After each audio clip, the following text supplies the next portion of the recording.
I wanted to vomit, right? I just wanted to crawl under my chair and die. I was at Justice Department, and one of the things we did every day was send the White House a synopsis of the news that was going to break the next day. So the White House press secretary would never be surprised, right? And one day, I inadvertently sent that to the wrong distribution list. We're supposed to send it to a distribution list that had sort of the White House press secretaries on it, right?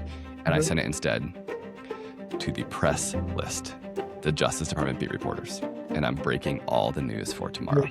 And I knew immediately what I had done, right? I only after I pushed send, but it clicked, right? And Kelli, not within 5 seconds, my phone at the Justice Department lights up, and it's Terry.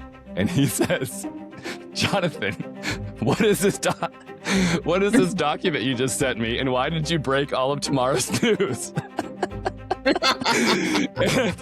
As you can imagine, I wanted to vomit, right? I just wanted to crawl under my chair and die. You might remember Tasia Scalinas, who was the head of public affairs way back when, and so I had to go in and tell her, and I offered my resignation. I did this, and Terry, to his credit, did not publish.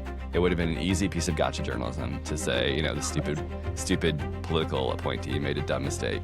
He didn't do it. You didn't do it either. Thank you. We did do a little horse trading with Terry. A little bit later, he got an interview, a plum interview that he really had wanted, that he was not going to get before I made my mistake, and he did get it afterward. But he never published my stupid mistake, and I have been eternally grateful. Hopefully, that's the biggest stumble I'll ever make with CNN. My guest today is Kelli Arena, who was the CNN correspondent for the Justice Department when I made that mistake. Her producer was a fellow named Terry Frieden, and as I mentioned, both of them were kind enough not to publish my error. After her time at CNN ended, Kelli went on to become the head of communications at the National Security Agency, or NSA. And if you're familiar with that agency, you know it's known also as no such agency because of its penchant for secrecy. But Kelli led the agency's communications through the historic period of much of the first Trump administration, the tumult of COVID, all of the Biden administration, and the first 2 years of the second Trump administration. In a bipartisan way, she helped it manage the response to the rise of AI, including ongoing discussions with Anthropic, which are in the news even still. She helped it become far less secretive over the years, earning the trust of her global counterparts and the American people. And she just stepped down from the NSA to begin a new role as CEO. And that is where this interview begins. Before we dive into the discussion with Kelli, though, a couple of shout-outs to Cheryl and Kimberly in Atlanta and Abby in Kansas City. Thank you for listening. And now, here's Kelli Arena. So Kelli, you were just named president and CEO of the National Cryptologic Foundation. And I wonder if you can tell us what they do. It sounds interesting. It sounds like some 007 stuff. Well, first of all, right, I think one of the things that most people, get hung up on is like, what is cryptology, right? It's the making and breaking of codes, right? And that is the very foundation of cybersecurity and cyber, right? So the National Cryptologic Foundation is a nonprofit organization that does a few things. One is that we are really committed to ensuring that there's a pipeline of talented, prepared young people to go into the fields of cyber and emerging tech, right? I mean, right now, I think the latest number I saw from cyber.org was like over 500,000 open jobs in the sector, right? So no kidding. Yeah. Half a million. We need to make sure, right, that we've got people, the nation needs it for national security, for our economy, right? I mean, you name it. So that's the first thing that we do is we ensure that pipeline exists. The second thing that we focus on is bringing together industry, government, and academia to discuss the challenges that the nation is facing in emerging technologies. And why is that important? Because all of those entities need to be part of the solution. Right? It must be a whole of nation approach. They each come at it from a different perspective. They have different authorities that they work under. So we need to convene those sectors and bring them together, right? Again, for our national security, for our economic prosperity. Underneath all of that, right, we celebrate and commemorate the role that cryptology has played in our nation over the years, which has been very important, and the people who have performed those jobs, often with zero recognition, right? So hoping that we get back to the beginning, which is to inspire young people, right? To want to go into the field, right? So certainly a cause that I could get behind. And Yeah. the fact that it was a nonprofit was very appealing to me. So yeah, that's it. So support us. Well, I mean, what you're doing is remarkable. There's so much there. I want to jump into just the impact of AI on cryptology, if you don't Mhm, mind. mhm. Um, can you tell me about what your point of view is on the impact of AI on cryptology? And I mean, we've seen some of just over the weekend the president asking Anthropic to dial Mhm. back its public release of Claude and so on. And so I'd just love to hear your hot take on that issue. Okay, I'm still weaving between what I knew in a classified setting and what I know from a public setting. So I have to be really careful.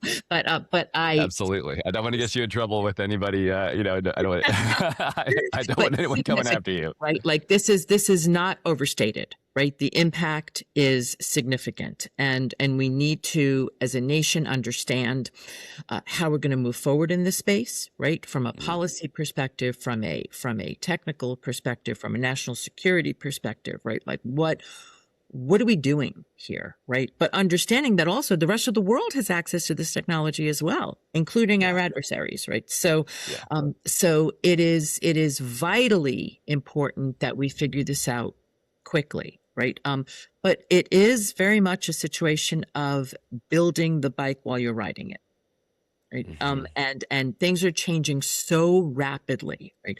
Which is why, what I said earlier about bringing academia and industry and government together is so important Hmm.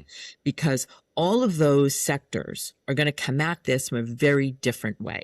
Right. And with different speed, right, with different regulations, with different considerations. But ultimately, when you bring all of that together, the outcome is going to be better, right? Better for the Yeah. nation. Yeah. It is we have that's one of our hottest convening topics right now is I'm artificial sure. intelligence. I mean, those rooms get packed and they get packed very quickly. So you just said something that caught my ear. You said the impact can't be overstated. And at times we've heard people say AI is going to eat us all for breakfast. And at times we hear people say, actually, we're dialing back and jobs will change, but they won't go away. Mhm. When you say the impact can't be overstated, what are you thinking of when you said that? It depends on which hat I'm wearing, right? If I'm thinking of my Fair. workforce development hat, right, I'm thinking that there are quite a number of people who are probably going to be displaced by AI. Yeah. How do we reskill those people and get them to be contributing members of society? Because we need everybody, right, to be part of the Yeah. solution. So there's a lot of focus right now on reskilling, upskilling, workforce development. A lot of companies are looking at forming their own clinics. Universities are looking at setting up polytechnic type institutions to retrain folks to be able to get them to contribute. So that is one area, right? Yeah. I think, in the national security space, right, clearly an issue, right? Yeah. Yeah. And I just think that in the ways that we do, we just interact in our daily lives, right? Look, we've been here before, right, with the Yeah. internet, been here before with social media. Jury's still out on how we did, right, in either of those spaces. And so I just think that the attention is warranted for sure. And from like a cryptologic perspective, and from an with an unclassified lens on, is there sort of some insight you can offer? I think that we And if the all, answer is a hard no, that's okay. well, I think that we all need to be aware of how to stay safe online, to Yeah. understand what vulnerabilities mean, right, and how they Yeah. can Yeah. be leveraged, and just to get cyber smart as citizens. We need Yeah. it cannot be something that you ignore. Yeah. Not anymore, right? It is too entrenched in everything we do. So I not only, for national security, but for your own personal security, your own financial security, right? Medical records, everything, right? We have to understand what those risks are, and understand what we can do, even if it's limited, but what we can do to mitigate them. Yeah, makes a lot of sense. So, Kelly, you worked for CNN for many years. Mhm. You became justice correspondent in 2000 after years on the business beat.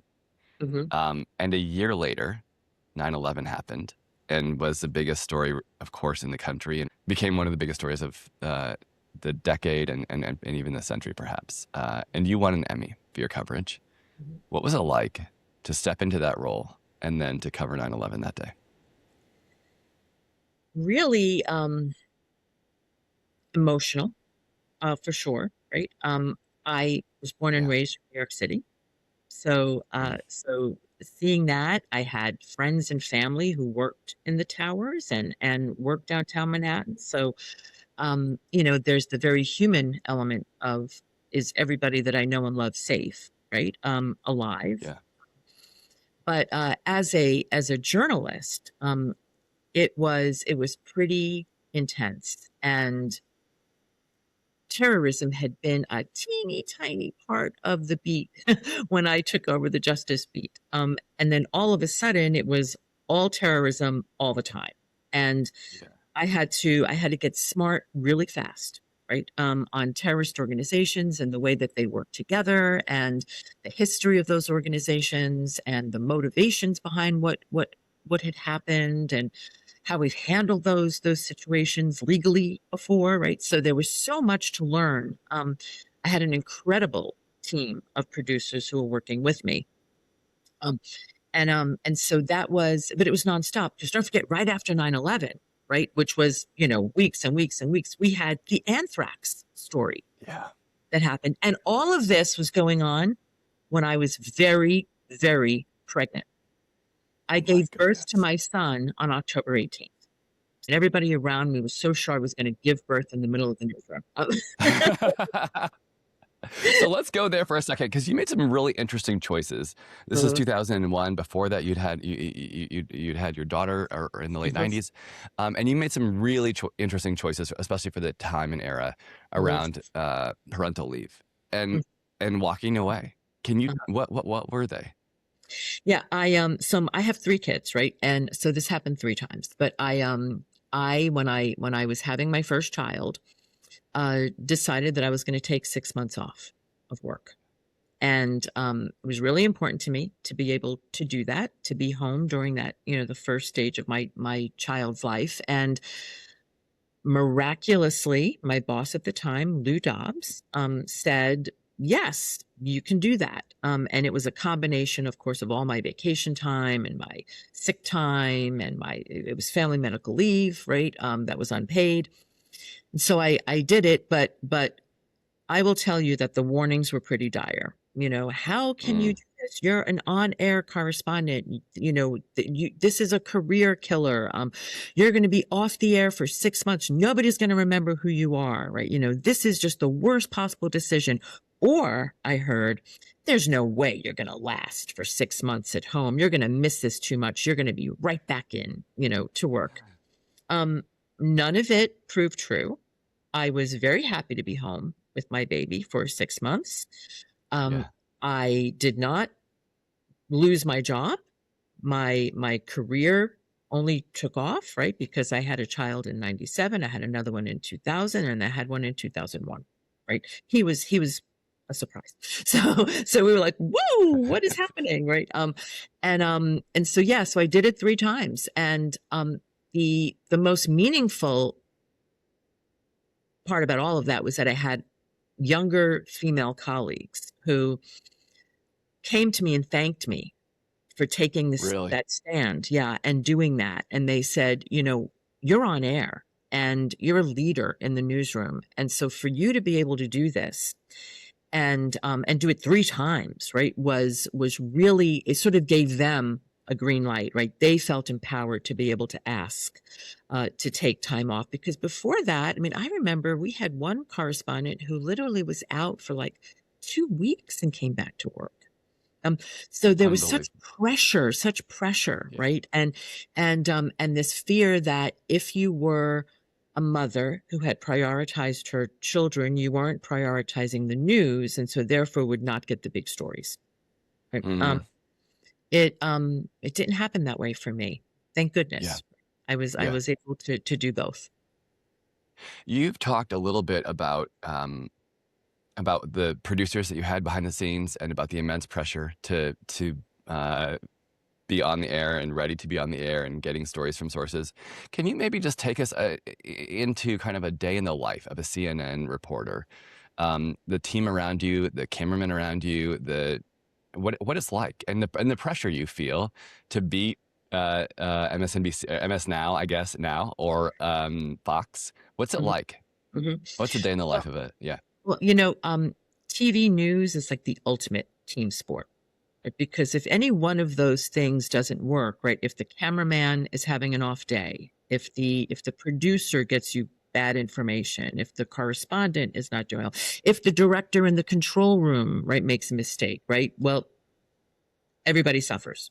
So Yeah. so it really is a team effort, right? And I had the privilege of working with some brilliant producers. Kevin Bond and Carol Craddy and Phil Hirschkorn. They were so amazing, right? And I depended on them, right, to help me to find, to get the accurate information, right? Because it's we weren't only interested in being first, we wanted to be Yeah. right, right? So Yeah. Yeah. so it's I mean, early in the morning I would get up and I'd start calling sources even before I got out of the house, right? No kidding. Just yep, law enforcement sources and government sources and a whole host of folks that I would check in with every day, right, to make sure that I was on top of what was happening, that hopefully they would give me a heads up, right, if something was coming down the pike, and my producers were doing the same thing, right? And so it's about relationship building. It's about being trusted with information, especially if it's sensitive information.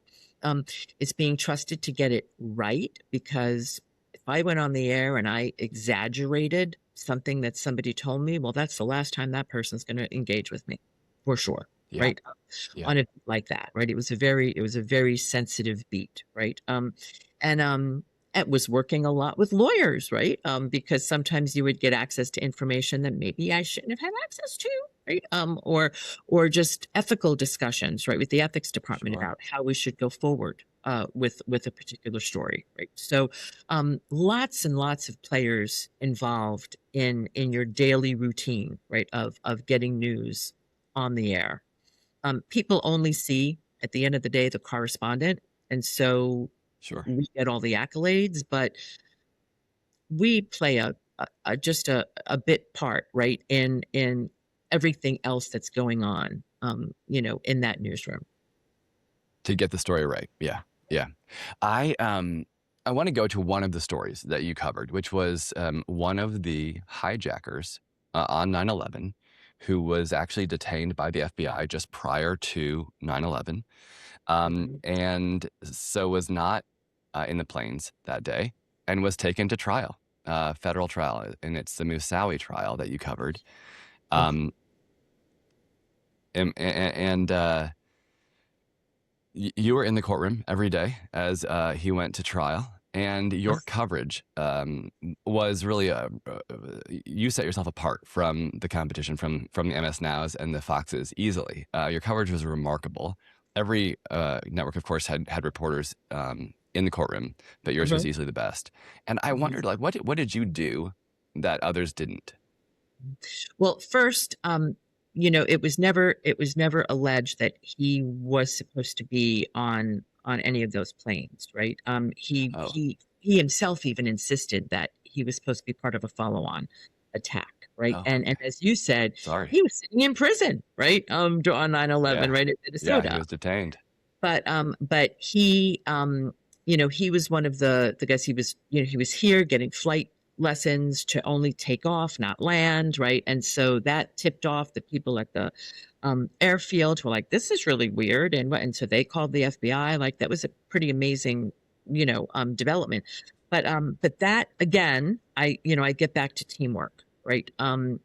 It was so important to have my producers there right alongside me, because the courtroom at the time was really restrictive. You could not Hmm. bring in anything, no recording device, no computer, nothing. It was old-fashioned pen and paper, right? And you had to write down and make sure you heard everything right, accurately. And as a television reporter, as opposed to a print reporter, I had to leave the courtroom to go out right in front of the courthouse to do live shots, right?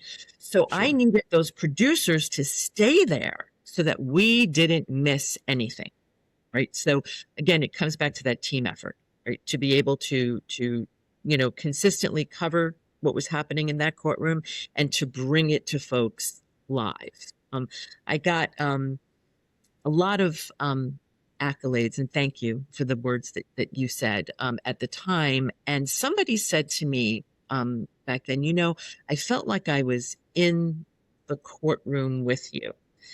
Yeah. I have pretty animated, clearly. And so I was, coming out and saying, you're not going to believe this, folks. This is what just happened, and just, storytelling. And I think people just appreciate it, hearing it hot off the presses, right? And with a little bit of personality, Yeah. because I Yeah.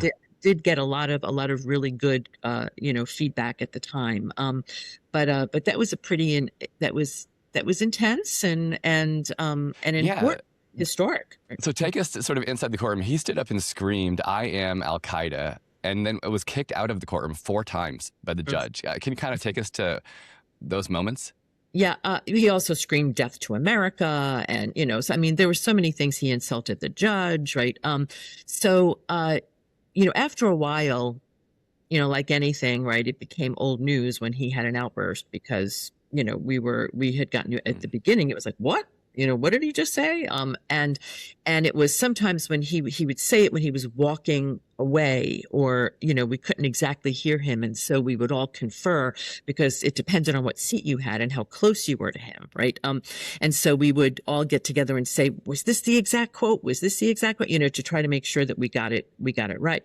But he it there was a lot of spectacle, but you had to understand the context of the moment.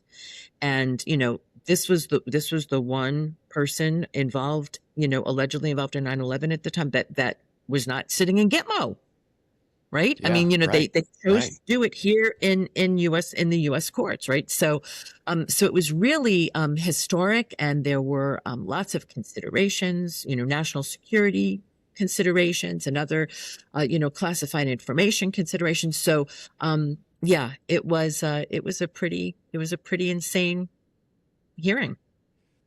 So you cover that hearing. He is sentenced to life in prison. Mhm. Mhm. And in closing remarks, the prosecutor said he lied, Moussaoui lied, Mhm. and 3,000 people died. And yet the Mhm. jury chose life in prison over Mhm. the federal death sentence.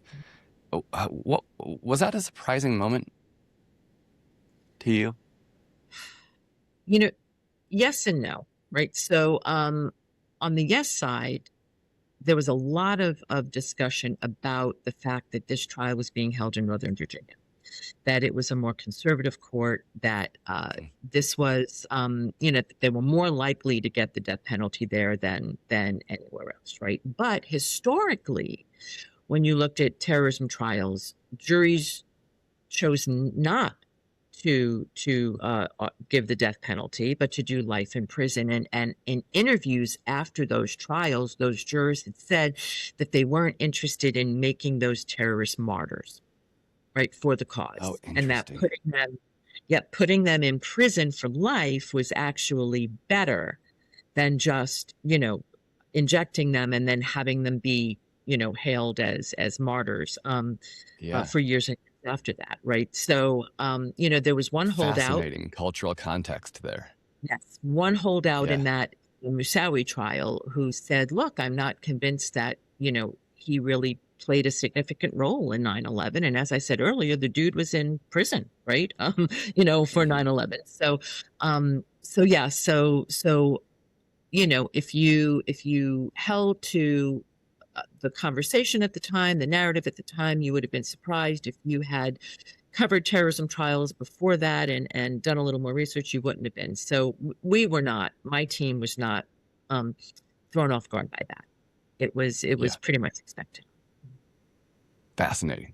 So you had this remarkable career at CNN, off camera, on camera, winning an Mhm, Emmy, covering some of the biggest trials of that decade. And then in 2009, budget cuts came along mhm, and you were laid off. What was mhm. that moment like?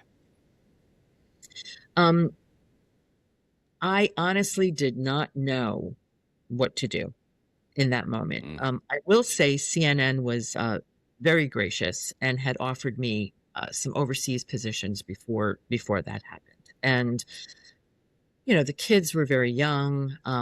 It just didn't work for my family, and so I yeah, couldn't take those positions, right? But I needed to make a decision, right? Did I want to stay in television or do something different? And I had never done anything else, right? I started at CNN when I was still in college, right? So, as an amazing. intern, right? So what else did I know how to do?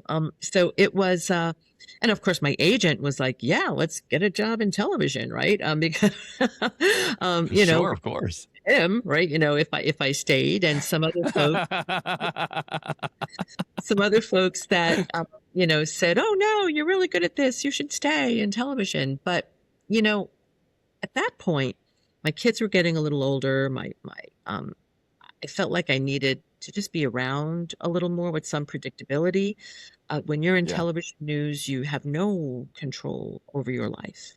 The news breaks and you go, right? And I had Hmm. missed so many, just like birthdays and funerals and weddings and things that were really important, right? Because I was working in news, right? And so I made the Yeah. decision Yeah.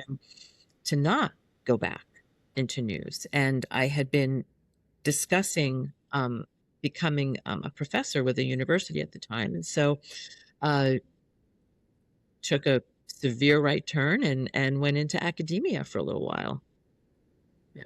And um, I want to just pause on one thing you said there because I think it's so important. You said, you'd miss so many family events and weddings and funerals and Mhm. events of your kids as a journalist because that's what the story required.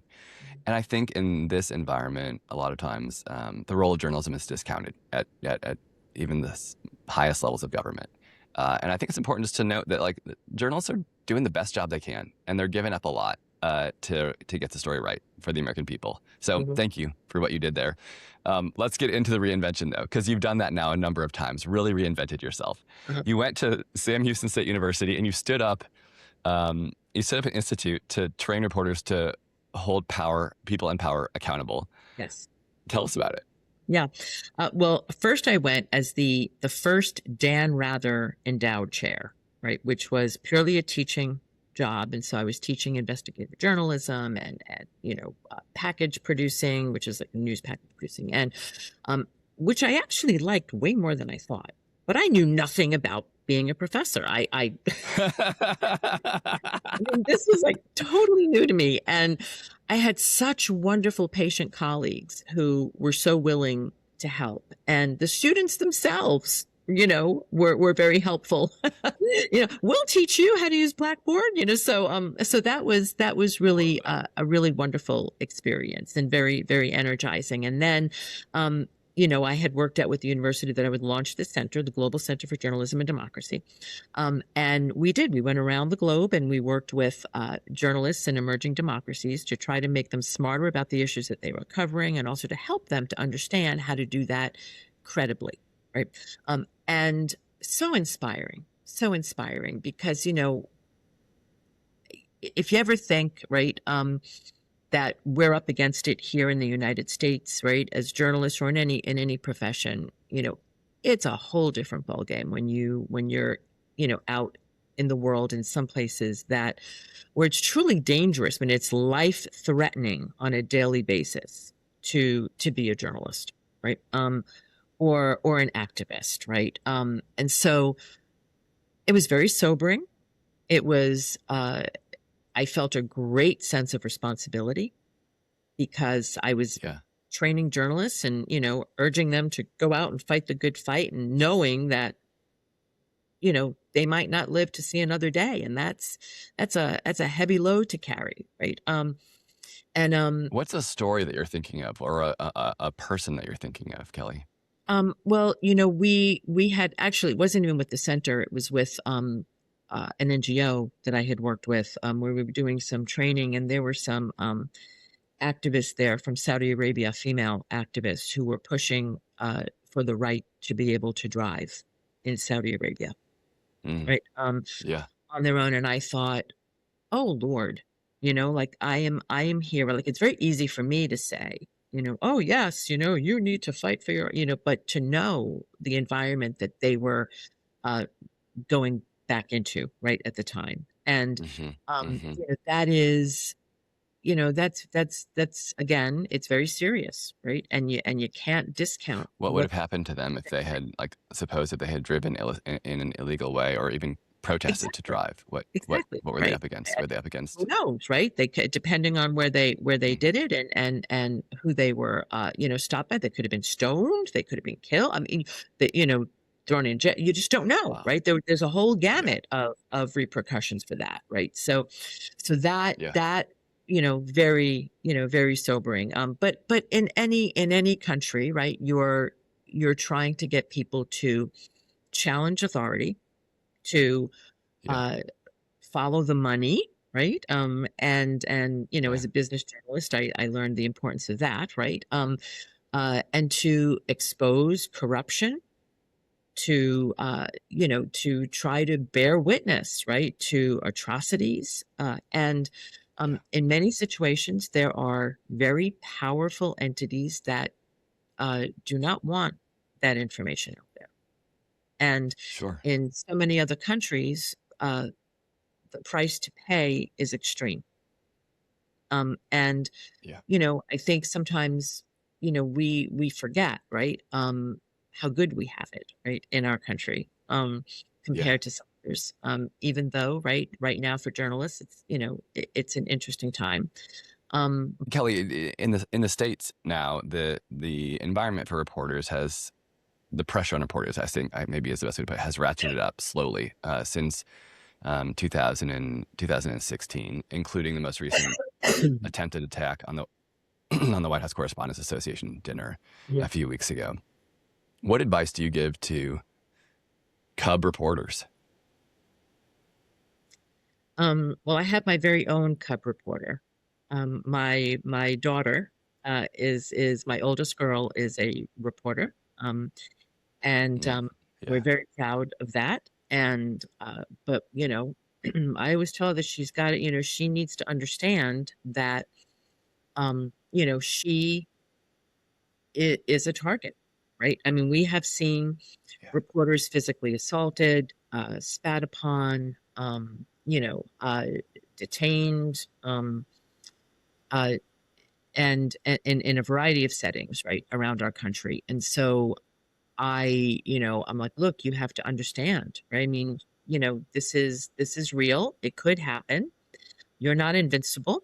And you Yeah. need to be smart, and you need to, journalists are great at picking up the energy and the signals that are being thrown around a room, right? We always know, Yeah. we know how to read rooms really well, but we also can there's a moment when you're at a protest or a demonstration where uh-oh, the energy has shifted and things are going to go south now, right? You Yeah. have to listen to that gut, Yeah. right? You have to listen, and you need to take a precaution. Either you need to back off or get away and make sure that you have an exit strategy, right? And so these are discussions I've had with my daughter and with some Mm, other young journalists about just, make sure that you're that you are paying attention, right? But even more than that, right? Look at what they're dealing with. They're dealing with so much disinformation that is just Mhm. out in the world, and I mean, it's really, really hard to discern, what is accurate and what isn't. And I mean, my daughter's Mhm. doing stuff that I never did. I mean, true forensic, investigative journalism, where she's, making sure that the video is what it is, right? That it's from the date that it was, that it's real, and that the Amazing. information Yeah, of course. takes so much more work, right, to figure out what's true. But still very necessary, right? Foundational to Yeah. democracy, right? Free press and journalism, Yeah. absolutely. So, yeah. I've never shared this on air before, Kelly, but in 2008, I worked for Yes. John McCain and Sarah Palin. Hmm. And just to your point about sort of the rising rhetoric, the rising sort of the shift in rhetoric over the last couple decades, I was with Sarah Palin. I was with John McCain a number of times, and people would call out terrible epithets toward then Senator Obama. And he would always stop the crowd. And in terms of energy, like you described, you could feel it was like lightning. He would stop mid speech, be silent. And then he'd point toward, with an arm that couldn't fully extend and certainly couldn't raise above his shoulder. He would point toward that, whoever it was in the audience that had called out the epithet. And I'm sure you saw this too. And he would say, I hung in the Hanoi Hilton for 5 years. So Senator Obama could run for office and run against me. And he's a good and decent man. And we're going to have a civil discussion on policy. And then he'd continue. And it was electric in terms of the way he commanded the room and demanded respect, both of Senator Obama, but also then of himself and of the process. And then Sarah Palin came. And this is what I've never shared before on air, but I was with her a number of times when people would call out similar things, and she didn't stop. And in fact, in a way that it's very hard to describe, but it's energy that you just touched on, and I've never been able to sort of crystallize it, but she leaned into it. She let it happen, and she kind of just leaned in and encouraged it without using actual words, but in a way that everybody in that room, everybody in those arenas knew it's okay to do this. She's not stopping it. And in fact, she's allowing it to happen. Kind of,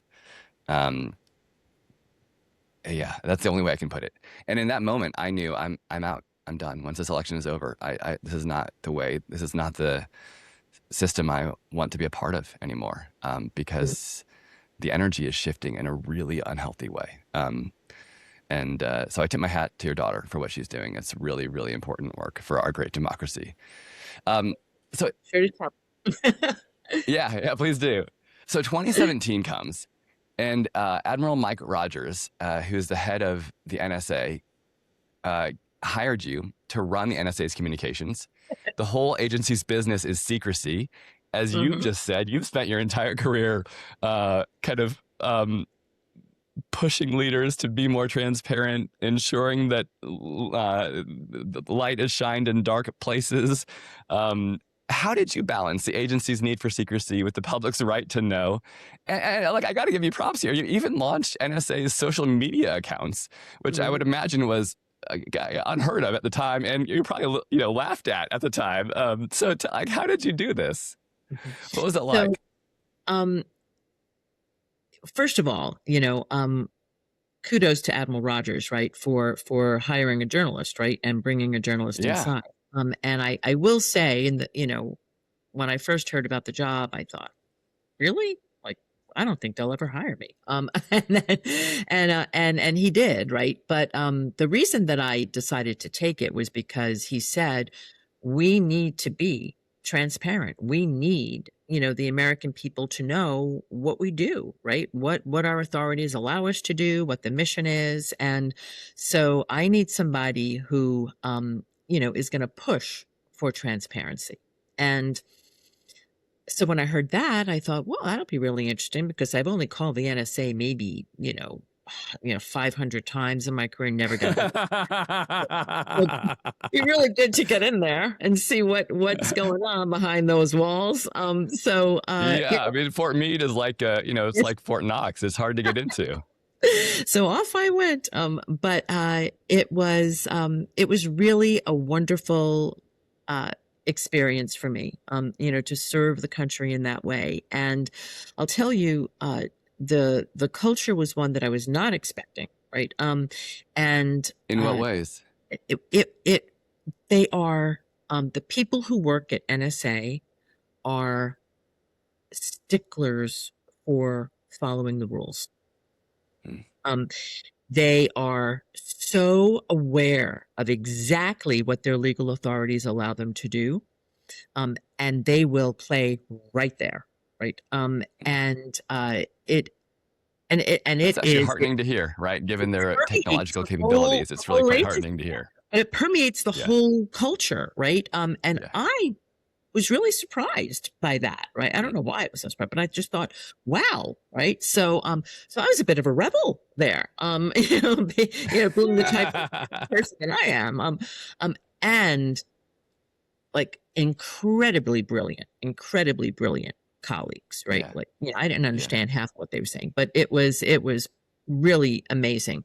But we were, we did have areas where we could be very public, and that was in the cybersecurity space, right? NSA does have a cybersecurity mission that it's always had, right? Through all of its history. And so we were able to really bring that out to the forefront and really talk to the public. I brought journalists in to the agency, which was a big deal, several times, right? So we started. Had that been done before? I think maybe once, because everybody said, "Oh, this happened one time," right? So I brought a bunch of people in, and while I wish I could take credit for the launching of social media, they did have that mostly for like recruitment purposes and stuff. They did have a social media presence, but what we did was we upped it, right? We amplified, and started using it in some different ways, right? So, what was that bureaucratic fight like? Like, it must have been a bit of a knife fight. Like, obviously, Admiral Rogers is supporting you, but there are 100,000 people in the national security bureaucracy at large across all 17 agencies. What was it like to? I mean, you go from being no such agency, right, to being out there and talking about your mission. Very uncomfortable for a lot of folks, right? And I'm sure, and uncomfortable because and now I'm living it, right? Because you do. I mean, you take an oath, right? And you classified information remains classified, right? And that's you have to be very careful, right, about what you say and how you say it, and to remember what you heard in a classified briefing vice what you read publicly, right? So, so that is, and a lot of folks would just they'd rather just not have to play that game, right? Just leave me alone, let me stay, anonymous and quiet, and I'm happy, right? It's a safer bet, right? But my argument was, and still is, and enough of my colleagues agreed that the American people have a right to know how their taxpayer dollars are being used. They have a right to know what's going on in the security of the nation. And they have a right to know how each of these very powerful agencies are leveraging their authorities, right? And if something goes wrong, we need to own up to it, let folks know and move on, right? So it was a great experience for me. To serve. So I want to go to like one of those moments where something went wrong, and it predated you, so not your fault. But Edward Snowden, of course, well-known leaker, unfortunately, 4 years before you arrived, released tranches of documents that painted, in many cases, the United States in a remarkably poor light, especially documents that revealed that we had spied on allies. And of course, I think that was maybe assumed, but by our allies. They do it to us, I'm sure. But it had never been sort of revealed in the way that it was revealed through the documents that he leaked. You walked in a couple of years later, had this significant mandate from the admiral in charge to re-earn America's trust. How did you do it? think you earn trust through consistency, through developing relationships by Yeah. saying as much as you can, right? In a public setting. Um, I came in there and set a rule that if a journalist called, we needed to get back to them um, immediately within 30 minutes to find out what they were working on and how we could be helped. Even if the result was that we couldn't comment, right? We needed to at least have a conversation, right, with the journalists who were covering the agency, right? But I think a large part of from a communication standpoint of the things that went wrong with Snowden was that the people really didn't know what the agency did, right? The fact that it's a Yeah. foreign intelligence agency, the fact that all of its authorities come from Congress, right? That, Yeah. if Congress passes a law and says that the agency is allowed to do it, that's what they do, right? So, um, and I think if people had had a better sense of the agency and the people who worked there, right? Like I got to see up close and personal. I Yeah. think would be far more comfortable with the agency having the authorities that it has, right? Yeah. Yeah. And I'm not getting paid to say that anymore, right? Right. And I'm not blowing smoke. It really is what I believe, and I think that, like I said, it was a great experience for me to get behind the curtain. Yeah. But I'm always going to be pushing for transparency, for education, for interaction and relationship building when it comes to comms, on top of everything else. Yeah. If you had to go back and be, let's say, a journalist at CNN again, knowing what you know now, not in terms of sort of confidential information, but just knowing what you know now about the pressures on communications people in government, what it's like to be a communications person in government. If you had to go back Mhm. to CNN, how would you be a journalist differently? I don't know that I would do anything differently, right? Okay. Because we both have very, very different roles to play, right? As a journalist, I need to get the information. I need to get as much information as possible from whatever source, right, is going to give it to me. So if the person that I'm officially supposed to call doesn't give me the information, well, I'm going to some unofficial sources, right? Who are Yeah. also going to have access to that information and hope that they give it to me. Right now, from the other side of the fence, right? Having been the official source, right? I don't like when people do that, right? Sure. I want to wait, to hear from me.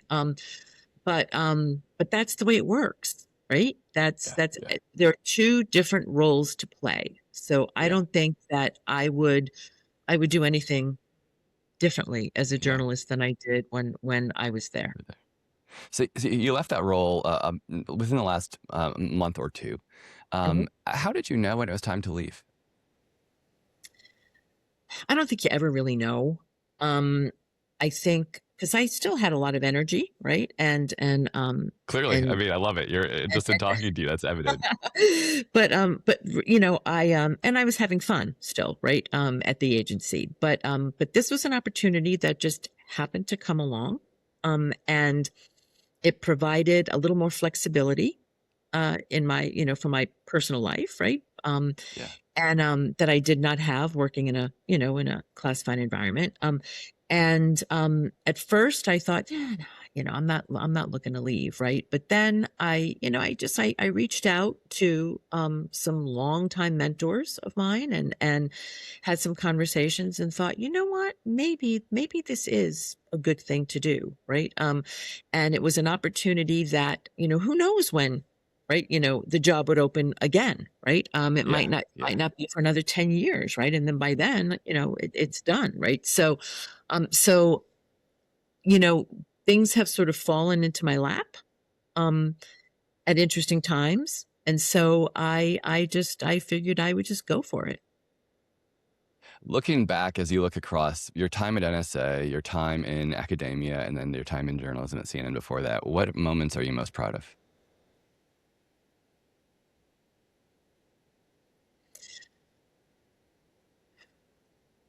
I think I'm probably the most proud of the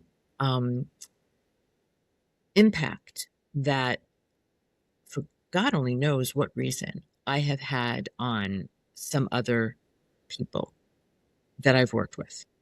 I have gotten Mm. some of the most amazing notes, letters, phone calls from people, students, and young journalists, who remember that the tiniest moments, right, where I said something or did something or was Mm. helpful, and they said, that made all the difference, right, for me in my career, or in my university time or whatever. And it's always shocking to me. I'm always just blown away by the fact that, because these are many of these I don't even remember. I don't remember saying it, right? Yeah, Or yeah, or the moment that they're yeah, talking about. But that is always so touching and meaningful to me, that I have impacted people in a positive way, yeah, throughout my career. Um, and and so I think, because look, we could all talk about, oh, the big stories or the awards sure, or, yeah, whatever. And like, who cares, right? The thing I think that people remember is how you made them feel, right? yeah.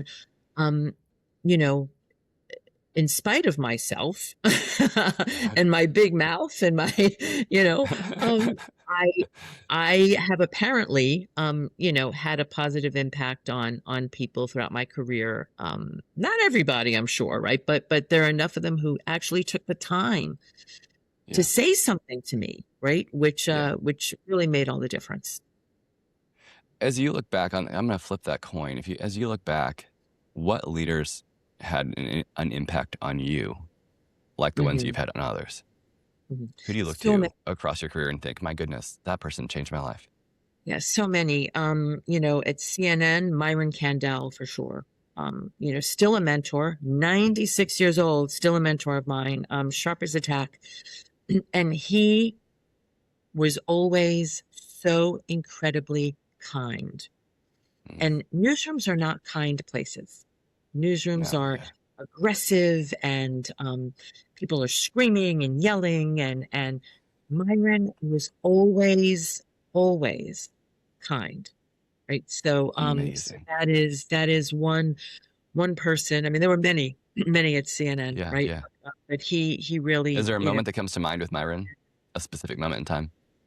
oh my God, there are many moments. I mean, just little things that he did. I remember, I was very new. I was making $4.25 an hour working at CNN, and didn't have enough money. I was living in New York City. I was, it was tight, right? Yeah, And yeah. his wife, he had said something to his wife, and she went to a thrift store uptown in New York City, and he shows up to work with this big bag of work clothes and said to me, "Hey, I know you're struggling, and my wife Thelma, volunteers at this place, and she bought stuff that she thinks is in your size. Why don't you go through the bag?" And this was like really nice. Like, this was like rich people up, Upper East Side, Upper West Yeah, Side, yeah, right? yeah.